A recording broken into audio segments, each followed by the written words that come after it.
Homer swung the hook in his hand and threw it onto the helicopter. He had intended to tow the helicopter with his trailer, but instead his truck was lifted into the air by the helicopter. Seeing this, Homer knocked the helicopter to the ground. The reason Homer became a tow truck driver started with Maggie refusing to sleep. Maggie wouldn't go to bed, and Marge had no choice but to get her some milk. She asked Homer to hold Maggie for a while, but Maggie didn't want to leave Marge. At the critical moment, Marge put down the milk and held Maggie.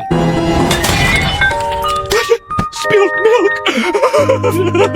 Later, Homer went to a convenience store to buy milk, but all the milk had been bought by kids to make jetpacks. Then Homer planned to buy milk at Moe's bar. Moe gave him a cup of something that could have been either milk or paint. Or is it? Yeah, it's paint. Homer went to a neighboring town and finally found milk, but he parked his car in the wrong spot. When the tow truck driver learned that Homer had come from the neighboring town just to buy milk for his kid, he decided to take Homer to the tow yard. On the way, Homer chatted with the tow truck driver and admired that the driver's boss let him listen to music while working. The driver said his boss let him do anything because the boss was right there in the truck.